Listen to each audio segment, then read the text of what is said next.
and those are reflected in the handout that you have, as well as what's in your packet. Any questions? Is there a change in the retirement too, Larry? It says currently 8% on the 2014. That would, yeah, but that would be 6%. Yeah, the salary. That's the 2% difference is not. There's not a. It's not a cost built into the particular salary. That Terry, correct me. It's built in actually to the retirement piece of the budget. 8%. Yeah. So the only adjustment here would be the 4%. Okay, great. Any other questions?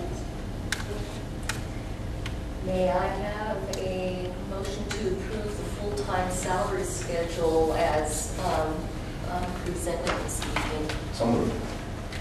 I'll second that. All those in favor? Aye. 3 ayes, 0 noes, 2 absent. Okay, we're on resolution number 535, approval of the 15-16 fiscal year preliminary budget. Since I was given some information that there is going to be some additional information that wasn't in our packet, is this information then also reflected in the resolution? Yes. Okay. So it's my understanding there are a couple of additions to the budget. And Larry, can you go into a little bit of detail on the payroll changes, Sure. the workers' comp, direct coordinator, and the Before I do, can I go back a second? I just want a clarification.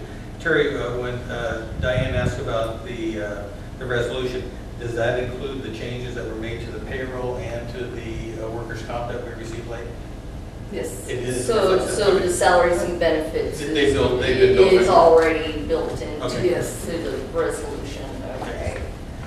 So yeah, I would like to take a moment to do this because I think it's kind of it's an important thing to discuss because the district hasn't experienced a lot of positive budget outlook, if you could call it that, in a number of years. Last year was a nice change. This year I think is even a little bit better because last year we were able to do a 3% salary adjustment for staff, but we weren't able to do much more than that. As we talked before, we have some outstanding needs in the district that unfortunately we weren't able to address. And I'd like to think that with this year's budget we can begin to do that. So I'd like to talk about a couple things. I'm going to be using 2 phrases which are kind of self-explanatory in the cover letter: reoccurring expenditures and non-reoccurring. Reoccurring is once we do it, it's like a salary adjustment. You have to account for it every budget in the future. Non-reoccurring is kind of your one-time expenditures. You buy a pickup truck, you buy a tractor, you do it once. Doesn't mean you have to do it again the next year. So that type of expense will show up one time. So in the reoccurring costs, the proposed changes are the salary and wages, which we previously talked about, a 4% adjustment. I would like just to say that we did not have a chance to do a full-fledged salary survey. It's not reflective of a COLA, but when we did do the salary, we received the salary survey that was done by the Auburn Parks and Recreation Department for probably 80% of the districts that are in our area, as well as some cities. It became clear when we started matching up job titles and responsibilities that unfortunately North Highlands is near the lower end, and in many cases we are the lower end. Real end is usually in some cases a little bit lower than us, but it seems like from a historical perspective we've always been in the lower 25%, at least in recent years. And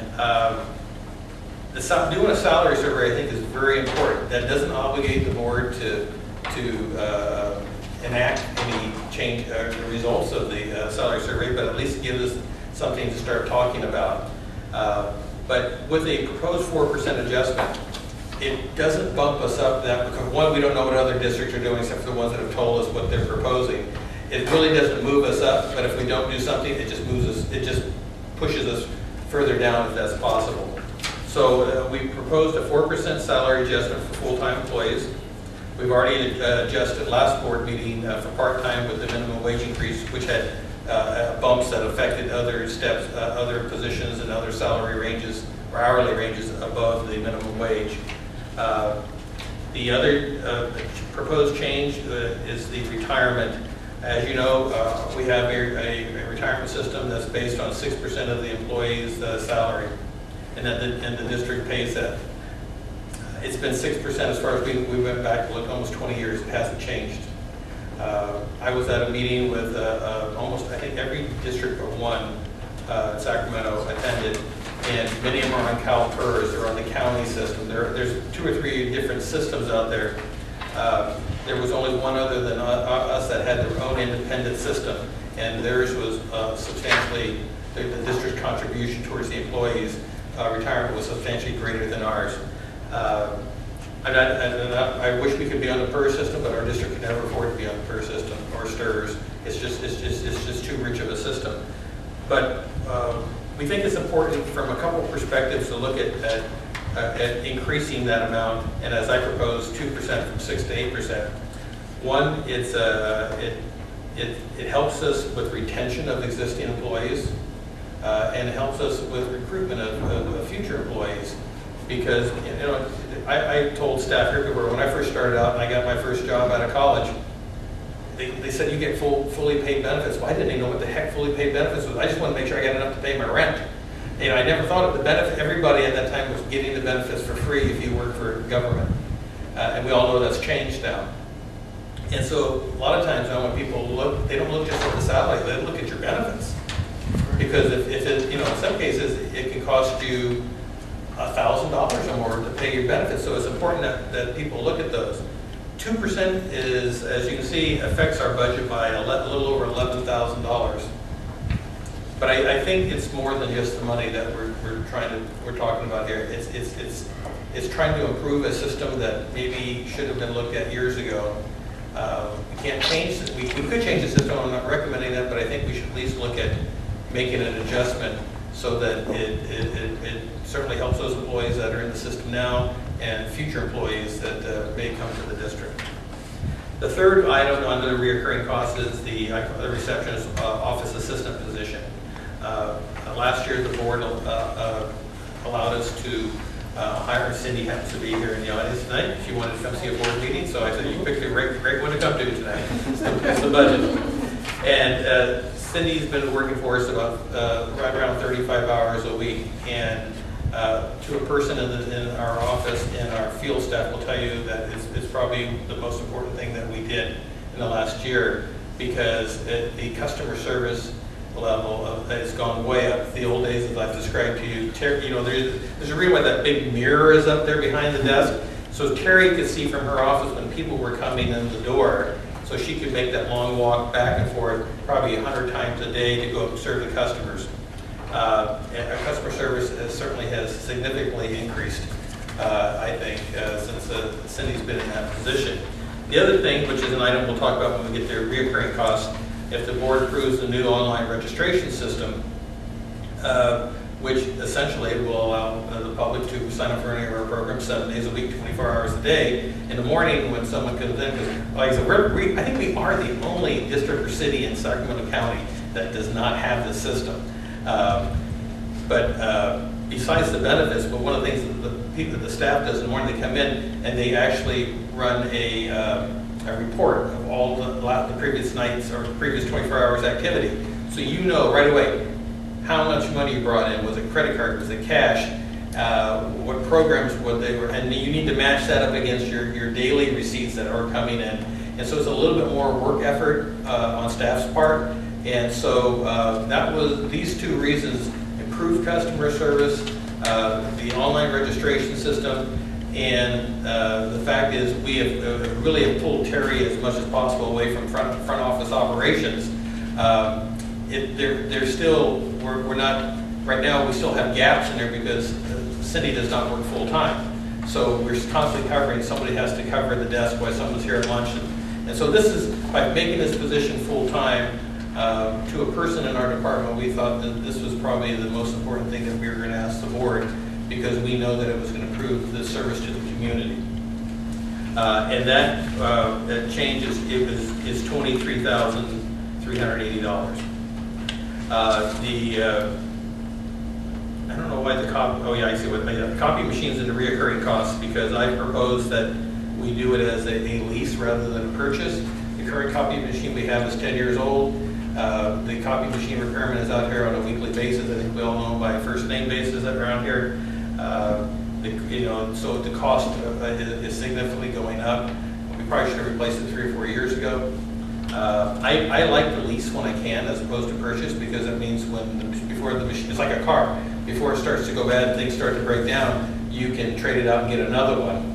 And in this case here, the lease would, at the high end, because we received a couple different bids. This is the high bid. This is not necessarily the one we're going to go with, but I want to make sure we had sufficient funds in there, and that would be $3,300 a year. The second, and so the total of all the reoccurring costs would be $53,000 if the board chose to go that direction. The non-reoccurring costs, again, are the one-time expenditures, and I'll go through these quickly. Computer upgrades, we had our folks from that service all our computers and manage our computer systems.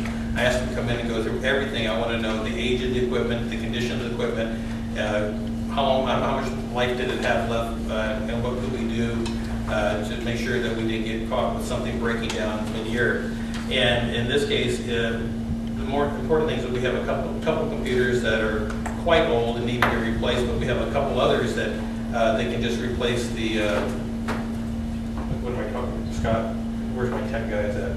They need to place something inside that will make the computer, obviously I'm not on the hard drive. Hard drive, they can replace the hard drives in them so we can get another 4 or 5 years use out of them. I had that around the tip of my tongue.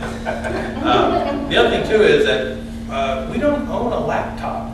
And so when we need to have use of a laptop to run PowerPoint stuff or things for the camp programs or Christmas, we use Mark's, brings his personal one in. So it's important. It's a nice one. Yeah, and it's okay. So we think it's important that we buy our own, and the estimate to do all these things is approximately $10,000. The online registration system, which is something we talked to the board about 6 months ago briefly, it's a computer software system that, to say it as simply as I possibly can, it allows the public to view our entire activity guide online. It allows us to expand it online, all that we can get, put a lot more information on it. But people can go in there tonight if they want to at 8 o'clock, sit down and after dinner and say, I want to sign my kids up for summer camp program, and go in there and just do it online, submit their credit card information, and they're done. They'll get an online receipt. We come in the morning, we can see that they signed up, we can run a report on that. We take that report, hand it to Mark or whoever is the person, or Marvin. They have it. It's like a registration form, and it's done. The public doesn't have to come in, because right now we're in a tough spot. A lot of people work, the people who live in North Highlands don't necessarily work in North Highlands. To get back here Monday through Friday before 5 o'clock is really hard for people to do that when we don't take registration after 5, and we don't take registration on Saturday, Sunday. So this is really key. This is really important for us to kind of move forward, move the district forward. That would include the training, software, and any hardware equipment that we're going to need, and that would be right around $15,000. I'm happy to say that we're in a position to replace some playgrounds this year. We talked about it last year, but this year we can do it. We looked at all our playgrounds, and to be honest with you, I could probably do, if I had the money, I could do 8 of them. Except for a couple that are fairly new, everything else was put in about the same time. I'm looking at, or hopefully we do 2 this year and do 2 next year as well. So in 2 years we'll be able to get half our playgrounds replaced. The Memorial Park playground equipment, which is approximately $82,000, and that's just based on a